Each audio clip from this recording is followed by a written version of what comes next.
はい、こんにちは。MD ジャックです。はいです。皆さんこんにちは。今回もプレーナードライバーじゃないですね。ダイナミックドライバーモデルです。ダイナミックドライバーの離れ方は久しぶりの気がしますね。今回は HG サウンドのハートミラープロのレビューです。ハートミラーは以前コメント欄で教えていただいたのがきっかけで買ったんだけど、中高域から小域の綺麗さと広がりを堪能できるお気に入りモデル。今回もコメント欄でハートミラープロ出ましたねなんて教えてもらってね、期待しながら聞いてみた。どうでした？まあそれはおいおい。そうですよね。順を追っていきましょう。今回は既存のハートミラーをオリジナルハート、ニューモデルをプロハートという言い方で進めていきますのでよろしくお願いします。価格は1万1000から1万2000円ぐらいで販売されています。オリジナルハートは5000円台で買えるんですが、音はそんなに違うんですか？違うね。ただ違うというだけで倍の価格がつくほどの価値なのかどうかは微妙。音質面というよりまずバンドル品の差が大きいみたいね。ケーブルが交換可能なジャックになっていたり、マイク付きのケーブルも付属されていたので、ケーブル自体が2本バンドルされてた。あとケースがちょっと高そうに見えるのに変わってた。オリジナルハートの付属品を振り返るとこんな感じ。イヤピが3種類、プロハートは4種類。ケースもそんなにチープさはないし、カラビナやフィルターが付いてるのも同じ。交換可能なジャックのケーブルとマイク付きのケーブルの部分での価格差、そしてシンプルに値上げもあるってことかな。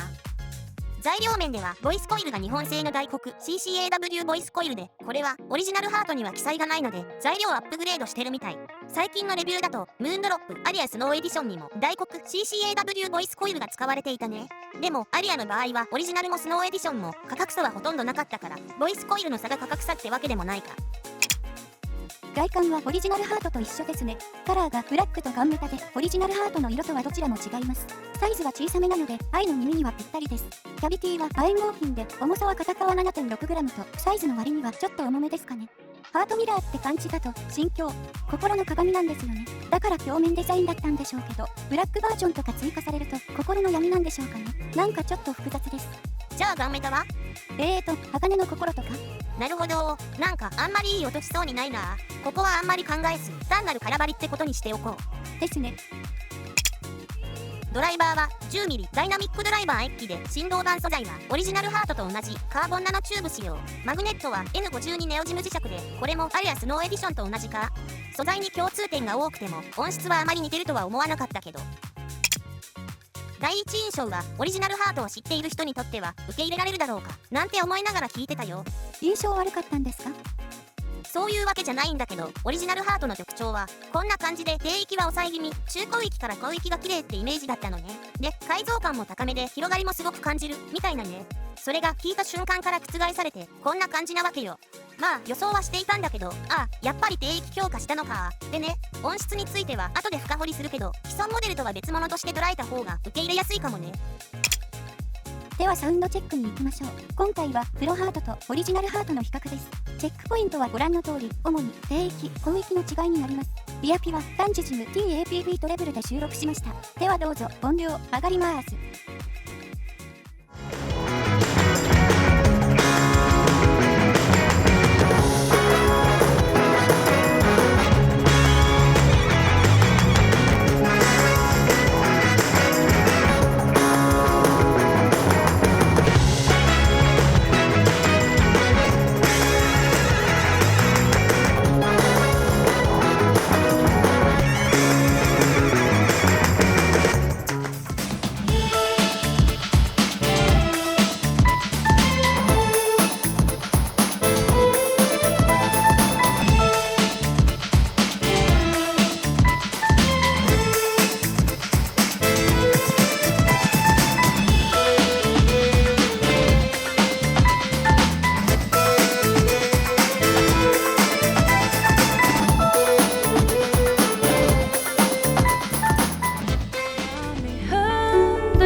ドチェックいかがでしたか？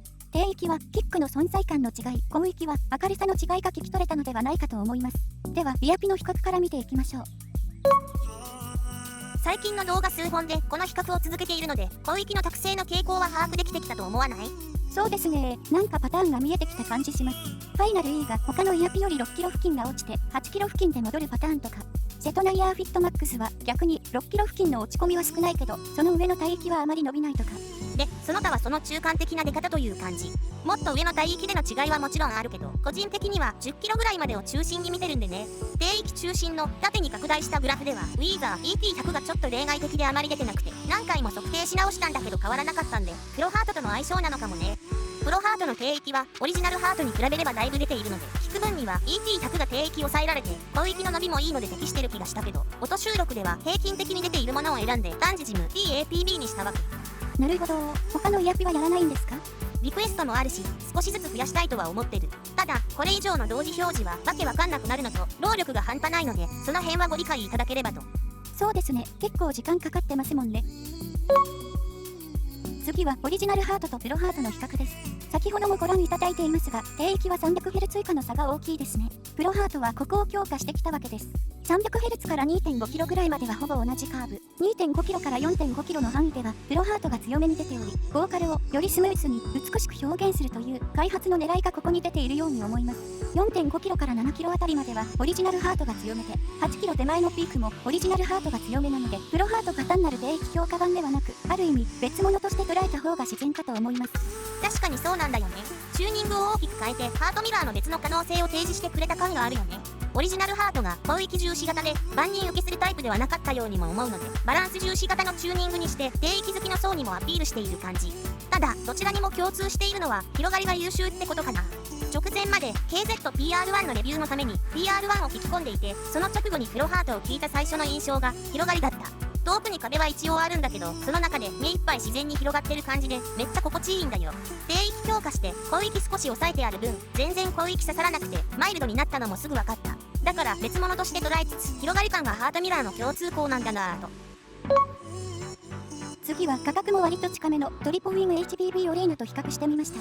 オリーナと比べても低域はプロハートの方が重いんですね。ただ低域から 3kg 付近までのカーブの傾向はとても似ています。実際オリーナの方が効いてて少し軽めに感じたね。低域の差と 6kg 付近の出方の差でオリーナの広域は明るい。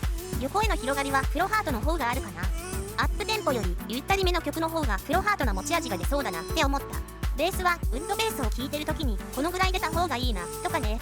オリジナルハートも重ねてみると広域のカーブはなんとなくオリーナっぽい感じもある。プロハートは 6kg 付近は落としてあるけど、その分 2.5 から 4.5kg あたりを持った広域の作りになっている。あまり鋭さは感じないので、鋭い広域が好きな人向けではないと思うけど、バランスを考慮したチューニングになっていて、ある意味万人受けするタイプに仕上げたのかなと思う。曲によってはちょっとだけ低域を絞りたいけど、アルバムによっていろんなミックスのタイプがあるから、今回は EQ 補正はせずこのまま聴きたいかな。おすすめの通りゆったりめの曲を聴いてみましたけど、なんか落ち着きますね。広がりがなんとも言えないいい感じです。これ欲しいな。そうだね。今オリジナルハートもトリポウィンオリーナも持っていなければ、この機会に入手してもいいんじゃないかな。